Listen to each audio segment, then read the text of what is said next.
Esiet sveicināti. Priecājos, ka atradāt laiku atnākt uz mūsu semināru par pilnīgi jaunu programmu. Katru gadu mēs, protams, rīkojam dažādu veidu seminārus. Parasti tas ir rudenī, bet šogad tad sanāca, ka ir janvārī. Es esmu Ilona Petersone, īpašuma departamenta klienta atbalsta nodaļas vadītāja. Tātad šodienas tēma ir Rīgas līdzfinansējums dzīvojamā māju pielāgošanai patvērtņu izveidei šī gadā.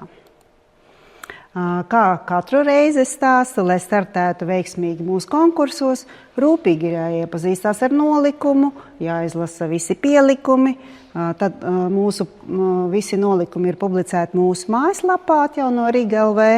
Un tad jau, kad ir jautājumi, tad pazvanam, pakonsultējamies ar meitenēm. Un, kad jau ir tādi padziļinātāki jautājumi, tad jau mēs pierakstam konsultāciju Microsoft Team vidē.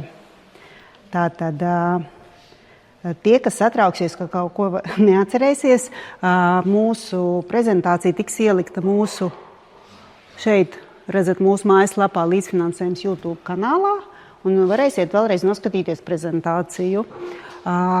Kur tad ir jaunais nolikums ievietots? Nolikums ir ievietots līdzfinansējums dzīvojamā māju uzturēšanai un modernizēšanai. Kāda ir regulējums? Šis nolikums, šī programma ir zem tās pašas saistošiem noteikumiem par līdzfinansējumu dzīvojamā māju uzturēšanai un modernizēšanai Rīgā. Saistošajos noteikumos jūs varat iepazīties ar summām, kādas tad ir ne tikai uz šo programmu, bet arī uz pārējām. Un, protams, ir regulējošais nolikums, kur tad jūs varat izlasīt visas prasības, kā pieteikties, kādi dokumenti jāiesniedz un tā tālāk. Šajā programmā var piedalīties mājoklis, kas ir dzīvojamā ēka un kuras galvenais lietošanas veids ir 3 vai vairāku dzīvokļu māja. Par cik citās programmās tiek tā kā klasificētas šīs mājas, tā kā sadalīts 3 grupās, dzīvojamās mājas, daudzdzīvokļu dzīvojamās mājas ar īpašniekiem, tad ir īres nama un pārējie, tad šeit nav svarīgi, kas ir īpašnieks, ja? Tātad šeit ir svarīgi, lai mājas lietošanas veids būtu 3 vai vairāk dzīvokļu māja. Projektu konkursam var iesniegt persona, kurai nav pasludināts maksāt nespējas process, netiek īstenots tiesiskās aizsardzības process vai ārpus tiesiskās aizsardzības process, un attiecīgi tas ir vai nu mājokļa īpašnieks, vai dzīvokļa īpašnieku kopības vai kopīpašnieku pilnvarota persona gadījumā, ja līdzfinansējums lūgts mājokļa kopīpašumā esošās daļas atjaunošanai. Un tad saskaņā ar nolikumu projektu var iesniegt par mājokli esošās telpas vai telpu sagatavošanas darbiem ar mērķi pielāgot tās 3. kategorijas patvērtņu ierīkošanai, atbilstoši civilās aizsardzības un katastrofu pārvaldīšanas likuma 7.1. panta 1. daļas 3. punktam.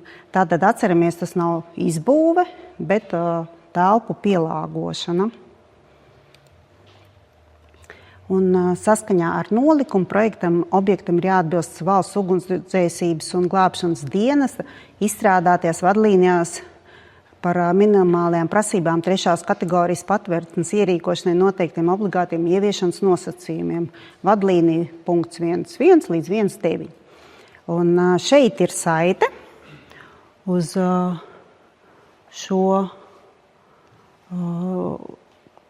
kur var iepazīties ar visām vadlīnijām. Es esmu ielikusi tā kā screenshotu, jūs varat redzēt, ja jūs ieiet valsts ugunsdzēsības un glābšanas dienesta mājaslapā, tad jūs ieiet viņu darbības jomā, civilā aizsardzība un patvērtnes. Un mēs redzam, ka šeit ir gan biežāk uzdotie jautājumi par patvērtnēm, kas šodienas tēma mums nebūs, kas ir jābūt patvērtnēm un kas tas tāds ir. Tad ir vadlīnijas, ļoti skaidri un konkrēti tur viss ir aprakstīts ar visām fotogrāfijām un skicēm. Un tad ir instrukcija patvērtņu zīmju izvietošanai vizuālajam noformējumam. Starp citu, šis arī ir ievietots Rīga LV mājaslapā, kur arī var atrast visu instrukciju par patvērtņu ierīkošanu un prasībām. Nedaudz tagad par programmu norises schēmu. Šī programma ir 1 gada cikls, līdz ar to tā sākās 8. maijā un jāpabeidz, un projekts ir jārealizē līdz 16. novembrim. Tātad ar ko sākās konkursa nolikuma apstiprināšana. Nolikums tika izstrādāts 19. decembrī un publicēts mūsu mājaslapā. Tad notiek pieteikšanās konkursam un pievērsiet uzmanību, tas ir līdz 8. maija 9:00 no rīta. Atnāksiet 9:01, var uzskatīt, ka esat nokavējuši. Ja? Tad notiek projekta dokumentācijas pārbauda līdz 15. jūnijam. 17. jūlijā komisija pieņem lēmumu par iesniegtiem projektiem. Tad notiek līguma slēgšana un projekta īstenošana līdz 16. novembrim. Un līdz decembrim tiek izmaksāts līdzfinansējums. Ja jūs pabeidzat projektu ātrāk, protams, netiek gaidīts speciāli decembris, bet līdzfinansējums tiek izmaksāts, tad jūs iesniedzat visu nepieciešamo dokumentāciju. Kādas tad ir līdzfinansējuma maksimālais apmērs? Tātad tas ir 50% no apstiprinātā projekta attiecināmu izmaksu kopsummas, bet ne vairāk kā 10 000 eiro patvērts projektu atbalstāmo darbību izdevumu kompensācijai. Un var saņemt arī līdzfinansējumu dokumentācijas izstrādē, kas ir 50%, bet ne vairāk kā 5 000 eiro. Un, lai izmaksas tiktu atzīts par attiecinājumu, tad maksājumiem par būvniecību vai darbiem ir jābūt veiktiem šī gadā, tātad no 1. janvāra līdz 16. novembrim, un aktivitātes arī ir jāveic šī gadā līdz 16. novembrim, atvainojos. Kas tad ir atbalstāmās darbības šī gadā? Tātad atbalstāmās darbības ir ventilācijas sistēmas ierīkošana, tad ir durvju ailu jauna būvniecība vai pārbūve, kā arī ugunsdrošo durvju uzstādīšana, un durvīm jābūt izgatavotām no nedegoša materiāla. Tātad A1 uguns reakcijas klase.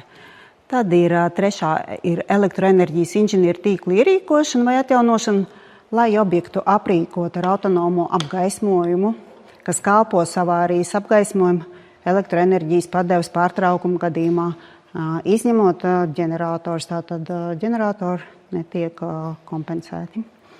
Un pēdējā aktivitāte ir tāda, kuru jūs varat veikt tikai kopā ar kādu no iepriekš minētajām 3 aktivitātēm. Ja? Tātad tas jāveic kompleksi, un tas ir vai nu atkritumu būvgrūžu izvešana no projekta objekta vai ūdens ņemšanas vietas ierīkošana projekta objektā, lai nodrošinātu pieeju dzeramajam ūdenim. Protams, tas ir pie nosacījuma, ja mājoklī ir esoša uguns apgādes sistēma. Un vēlreiz atgādinu, ja, tātad pēdējās aktivitātes, atkritumi un ūdens izbūve ir tikai kopā ar pārējām. Viena no pārējām. Par cik šis ir konkurss, tad, protams, ir arī noteikts skaits, cik tad projektus varēs īstenot un cik daudz naudas, kuram pietiks, ir noteikti kritēriji. Tātad tas ir gan atbalstāmo darbību aktualitāte nozīmīgums, un otrs ir būvs galvenais lietošanas veids. Tātad visvairāk punktus mēs redzam saņem ventilācijas sistēmas ierīkošana, kas ir 9 punkti, tad ir elektroenerģijas izbūve vai atjaunošana, kas ir 8 punkti, tad ir durvju ailu būvniecība, pārbūve, uzstādīšana, kas ir 7 punkti, un jo jūs papildus ņemat arī kompleksos darbus, tad tas ir vēl plus 3 punkti. Un savukārt pēc būvas lietošanas veida, protams, vislielāko punktu skaitu saņem lielās mājas, kurā ir 16 vairāk dzīvokļi, tas ir 10 punkti, un no 6 līdz 15 dzīvokļi ir 8 punkti, un no 3 līdz 5 tas ir 6 punktu, tātad 6 punkti, un kopā saskaitot, tad izveidojās, kā saka, saraksts, un tad arī redz, cik daudz šos projektus, kuri kādā secībā ir sarindojušies. Par cik vienmēr cilvēkiem interesē, un šī ir jaunā programma, visiem interesē, kāda tad ir jāiesniedz dokumentācija. Šoreiz arī šādu slaidu iekļauju, bet dokumentāciju speciāli, kā saka, bildēt nevajag. Tas viss ir redzams arī mājaslapā, kur ir satura rādītājs, bet šodien nedaudz pastāstīšu. Tātad, kas visiem ir kopējs? Tātad tā ir pieteikuma veidlapa, tas ir pirmais pielikums nolikumā, tātad pilnvarojuma dokumenti. Kas ir pilnvarojuma dokumenti? Tātad, tad, kad īpašnieks ir fiziski, juridiski persona, to mēs varam tāpatās pārbaudīt, bet ja tā ir kopība vai ēka ir kopīpašums, tad ir vai lēmums, kopības lēmums, vai tas ir sabiedrības līgums. Un tātad tas ir nolikums 7. vai 9. pielikums. Paraugi ir izstrādāti, ievietot mūsu mājaslapā. Daudz, kas jau piedalās mūsu programmās, viņi jau zina, kur ko meklēt. Protams, visiem ir īstenošanas projekta laika grafiks. Un, ja jūs pieprasāt arī dokumentācijas izstrādes izdevuma kompensāciju, tad jums arī ir jāiesniedz šie visi apliecinošie dokumenti. Visām aktivitātēm, ieskaitot arī ūdens ņemšanas vietas ierīkošanu, visām ir nepieciešams sagatavot tehniskās apsekošanas atzinumu. Ja? Tātad atzinumam jābūt ne vecākam par 2 gadiem, kalendāriem gadiem uz 8. maiju. Prasības ir aprakstītas nolikumā, izlasīsiet un iepazīsieties. Un, protams, jābūt atsaucē uz būvniecības likuma 9. panta prasībām par ēkas stabilitāti, drošību. Un otrs dokuments, kas ir jauns, kas citos projektos nav, tas ir apsekošanas akts par VUGD vadlīnijās norādīto obligāto ieviešanas nosacījumu ievērošanu. Ja? Tātad tas ir nolikuma 2. pielikums. Vēlāk nedaudz es jums parādīšu, kāds tas pielikums izskatās. Savukārt, ja jāizved atkritumi vai būvgruži, tad ir telpu apsekošanas akts vajadzīgs, un tas ir nolikuma 3. pielikums.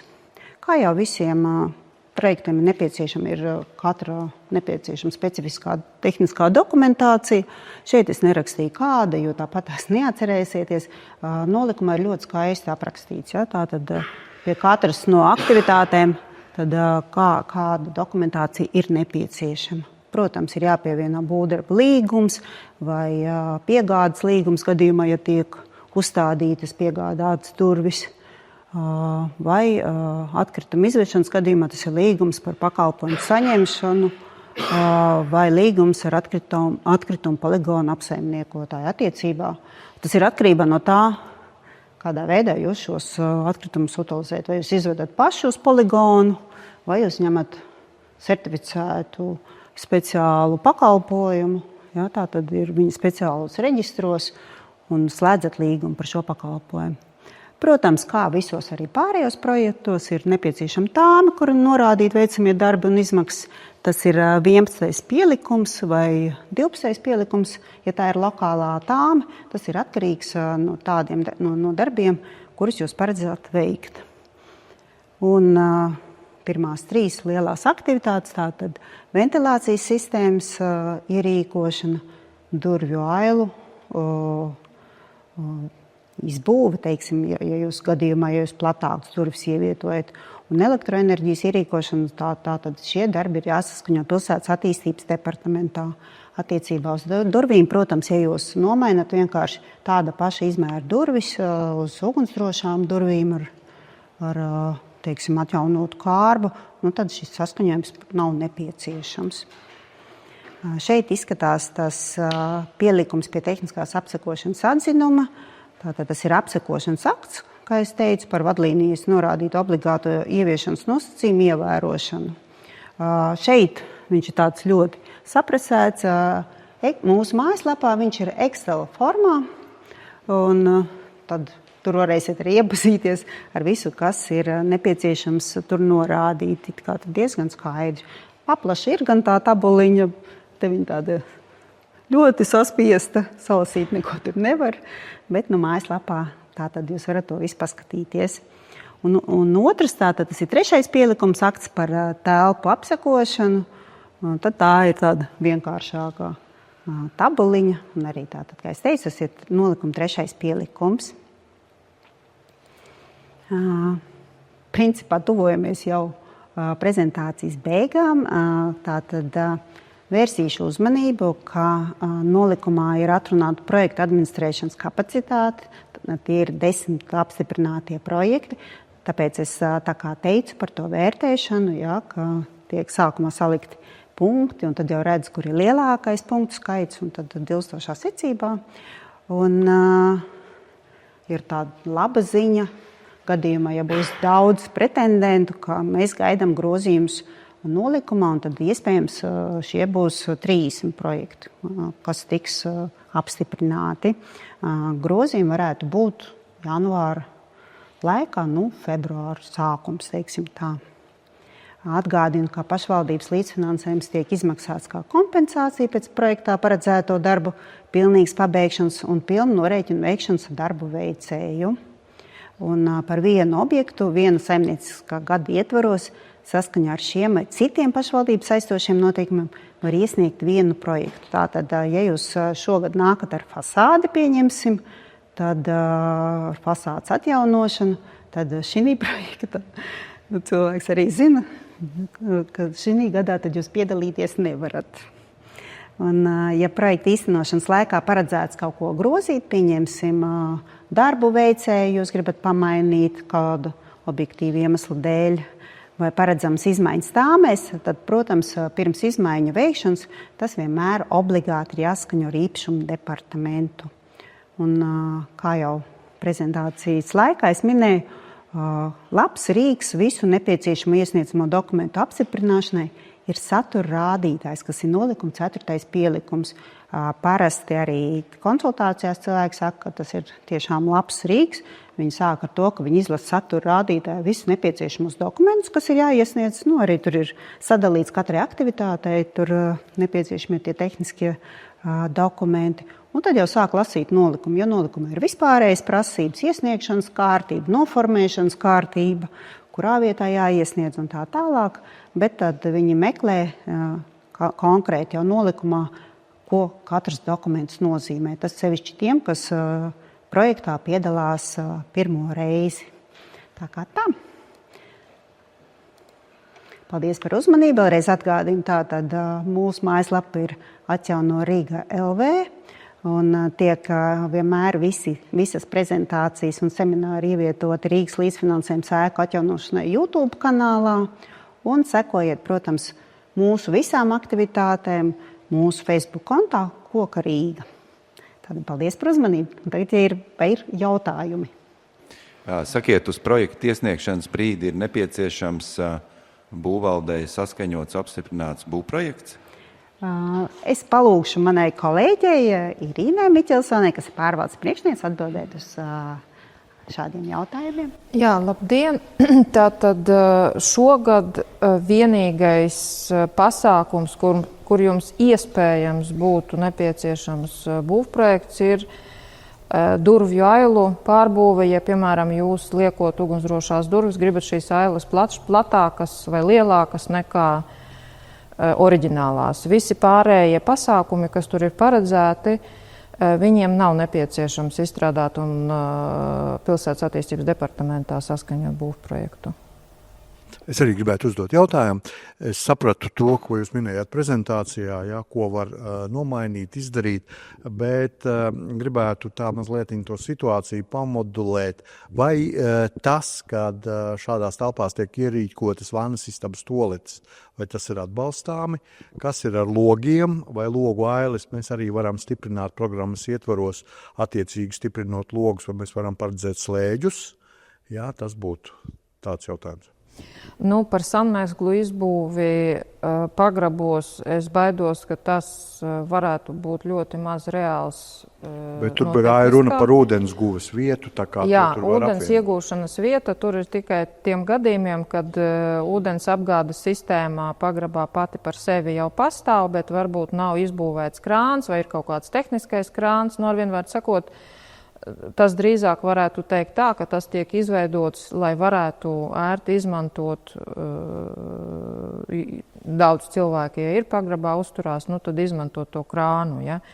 Izbūvēt jaunu ūdens apgādes sistēmu mūsu programma neparedz. Bet man vairāk par tām toaletēm. Jā, par toaletēm jaunu ne vannas istabu, ne toalešu izbūvi neparedz Valsts ugunsdrošības un glābšanas dienesta izstrādātās vadlīnijas. Tātad, ja oriģināli telpās, kurās tiek veidotas bumbu patvērtnes, tas var būt ne tikai pagrabs, bet, piemēram, cokolstāvs, ja tur oriģināli tas ir, tad ir.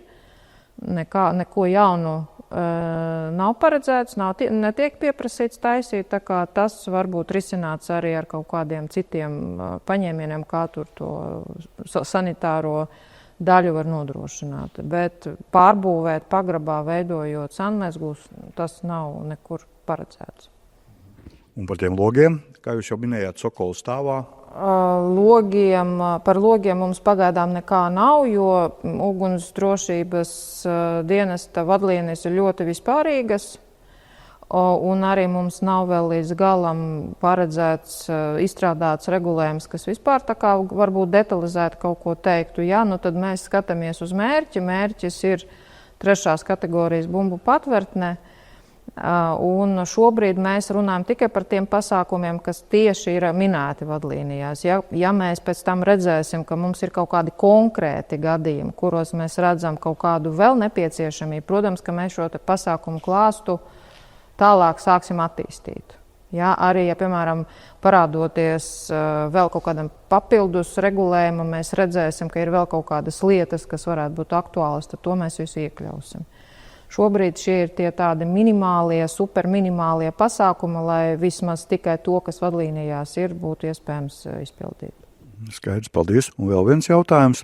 Tātad pretendents saņems pašvaldības līdzfinansējumu. Kādas viņam ir sekas konkrēti uz šo atjaunoto telpu?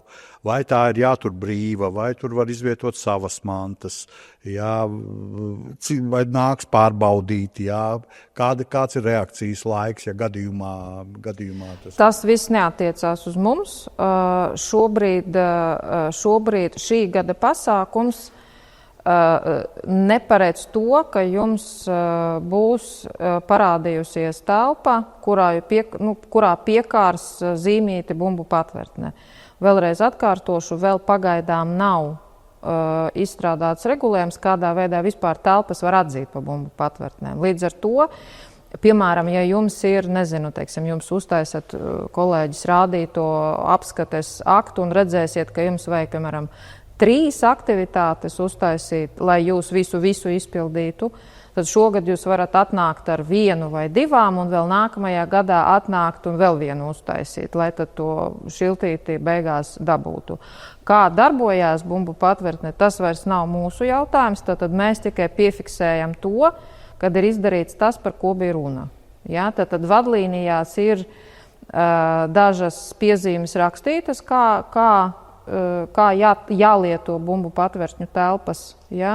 Ko tur var turēt, ko tur nevar turēt, cik ātri to visu atbrīvot. Tas nav mūsu jautājums. Es arī negribu šeit nebūt eksperts tur par to iztirzāt ļoti detalizēti.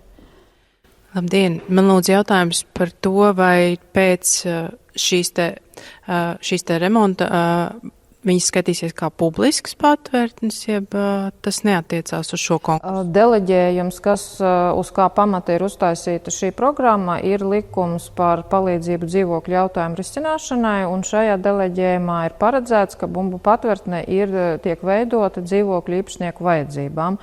Bet tas nekādā gadījumā neliedz dzīvokļu īpašnieku kopībai savu patvērtni arī veidot kā publisku. Tas nekur nav aizliegts, un ja jūs vēlaties šādu ceļu iet, absolūti mierīgi to var darīt. Man vēl viens jautājums. Vai uz projekta iesniegšanas brīdi ir nepieciešami noslēgt līgumi ar projektētāju un būvdarbu veicējiem?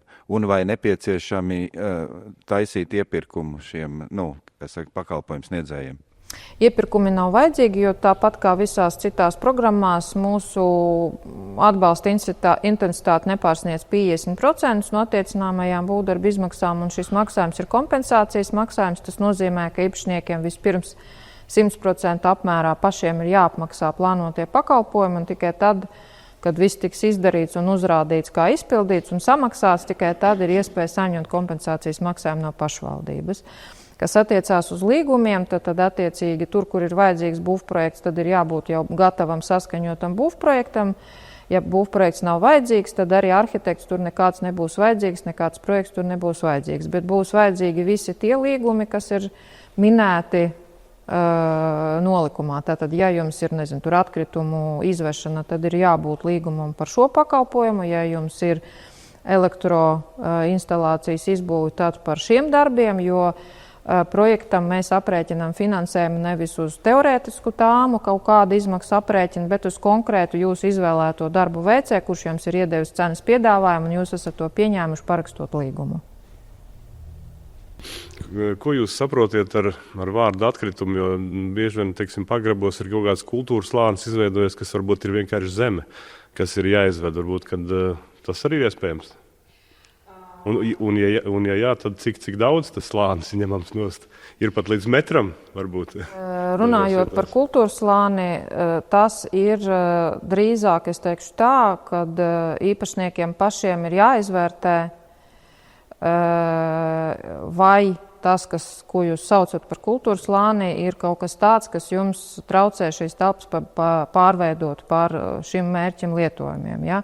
Bet atkritumi visnotaļ ir tikai tas, kas ir utilizējis saskaņā ar atkritumu apsaimniekošanas normatīviem aktiem. Ja? Tad mūsu mērķis ir samaksāt to, kas jums atbilstoši likumam par maksu jānodod certificētam uzņēmumam, kurš šos te atkritumus utilizēs atbilstoši noteikumiem. Ja? Bet, ja es gribu, tad es varu arī zemi izvest. Es nezinu, vai zeme ir atkritumi. Man liekas, ka zeme nav atkritumi. Tas vēlreiz tas, kas kvalificējas par atkritumiem, to jūs visu varat izvest. Zemi jūs par savu naudu varat vest, kā jūs uzskatāt. Jā, es zinu, ka ir tādi pagrabi, kur ir smiltis, kur ir zeme, bet tur ir jāvērtē kopumā, ja būvinženieris un pārvaldnieks, tad viņiem ir jāizvērtē, kas tur darāms, lai tas tiešām būtu lietojams. Rekur arī 3. pielikumā tātad var redzēt, ir sadzīves atkritumi, būvgruži un lielgabarītu atkritumi un cits.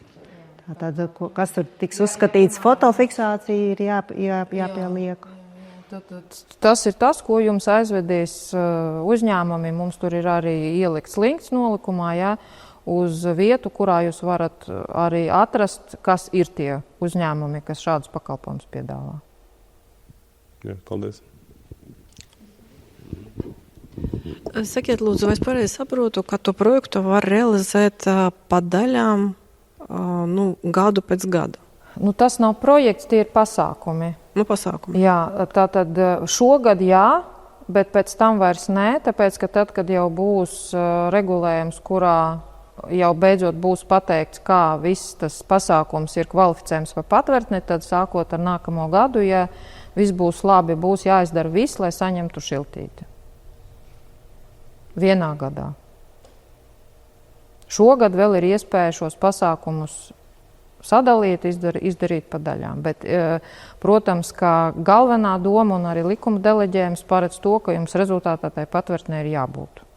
Ja, par cik šobrīd mums nav iespējas to nekā piefiksēt, tad šogad mēs ļaujam veikt kaut kādā daļā visus pasākumus. Ja jūs nākamajā gadā vēlaties to visu pildīt, tad jums tādas iespējas būs.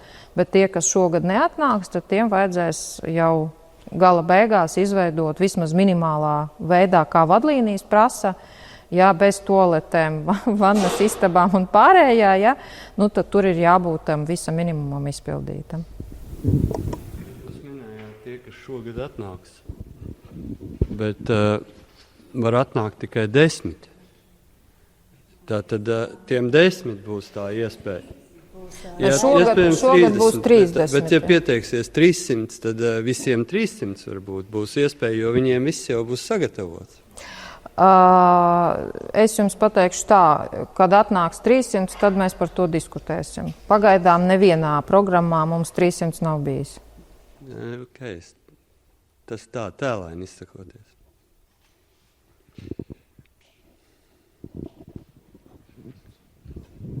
Mazu precizējumu, ja es pareizi saprotu, tad uz to iesniegšanas brīdi jāiesniedz ir visi līgumi, noslēgti, kurus realizējot, tad tā telpa kļūst par 3. kategorijas patvērtni. Jums ir jāies, tad jūs izlasīsiet nolikumā. Ir viens speciāls punkts nolikumā, kurā ir pateikts, kādiem pasākumiem tiek piešķirts finansējums. Tur ir 4 punkti, kuros ir aprakstīts, kas tas par pasākumu un ko vajag iesniegt, ja jūs šo pasākumu veicat. Uz to jūs arī skatāties šogad. Jā. Paldies. Un patvērtnē jābūt gatavai jau tajā 16. gada beigās, jā? Patvērtnē jābūt gatavai uz gada beigām.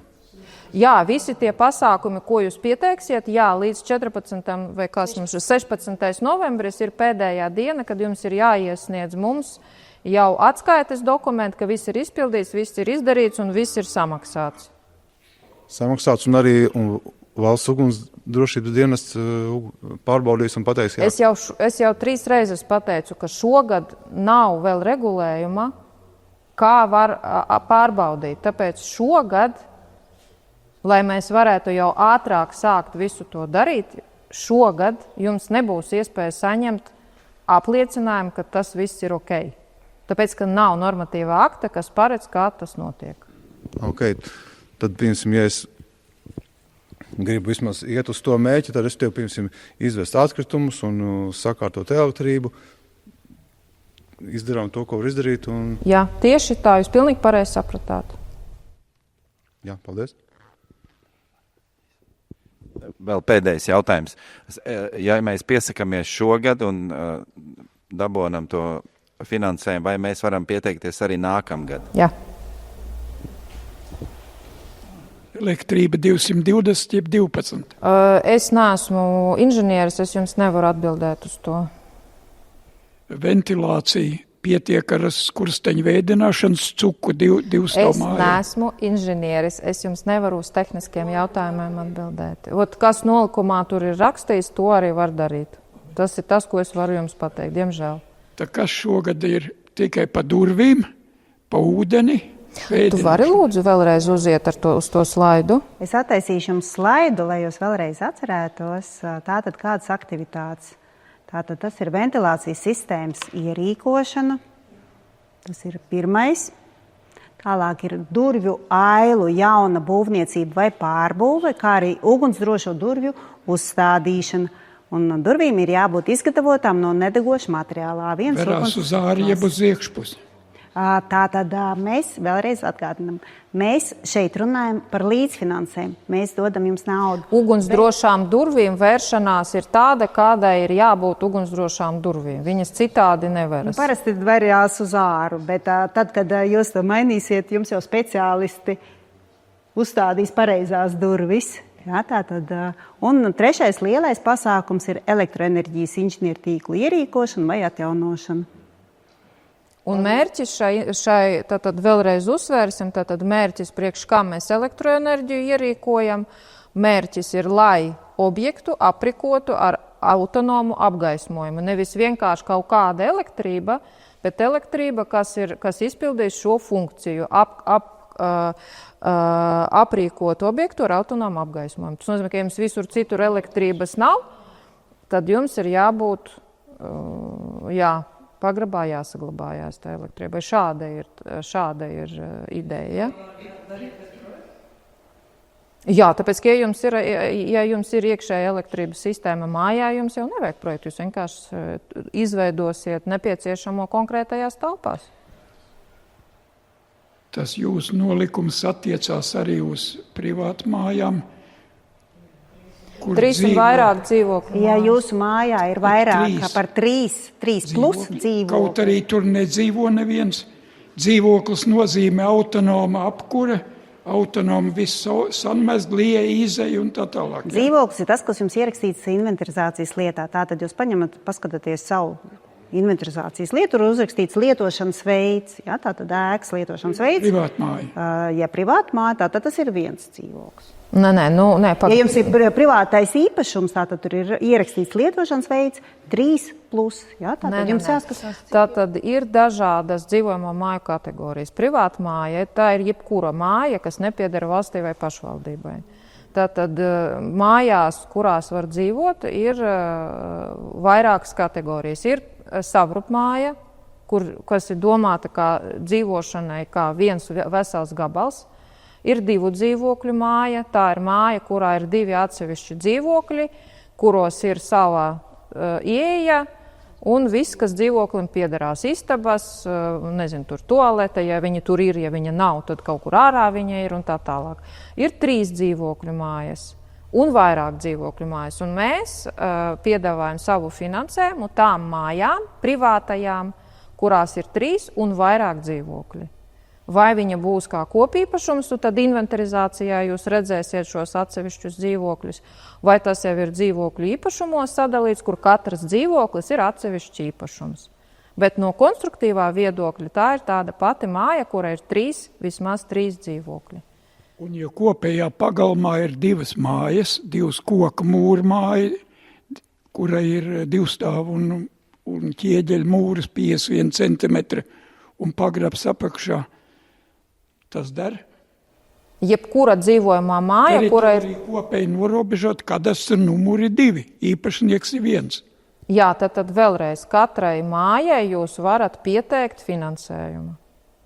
Bet jums ir tad jāveido tas viss tur. Kas jādara? Jums ir jāizvēlās māja, kurā jūs vēlaties izveidot bumbu patvērtni, un ar to jānāk. Otra māja, kas ir kaut kāda cita, tas paliek malā. Ja jūs abās 2 gribat taisīt, tad jūs varat taisīt abās 2. Taisīt tikai tur, kur jau kaut kāds iesākums ir, ūdens ir, elektrība ir, logi ir, metāla durs ir, viss kārtībā. Tikai griezt augstums, tas ir limitēts. Jums ir jālasa vadlīnijas. Es no galvas jums, diemžēl, nevarēšu visu to izstāstīt šeit. Jā. Tātad es sapratu, ka mums tas mērķis ir izveidot bumbu patvērsni, tas viss ok, ja? Un ja mēs pirmajā kārtā, piemēram, šogad realizējam vienu vai vairākus pasākumus, vai tas mums kā dzīvokļu īpašnieku kopībai uzliek pienākumu turpināt šo ceļu uz patvērsmi, bet ja gadījumā ir kaut kādi apstākļi, tad mēs esam izdarījuši to, ko mēs esam izdarījuši, piemēram, nomainījuši durvis, un mums nav obligāti prasība tālāk. Nē, mēs tādu prasību neesam izvirzījuši. Okay. Liels paldies! Paldies! Tad saku paldies visiem, kas ir atnākuši, un atgādinu, ka var vēlreiz ierakstu noskatīties mūsu YouTube kanālā. Paldies!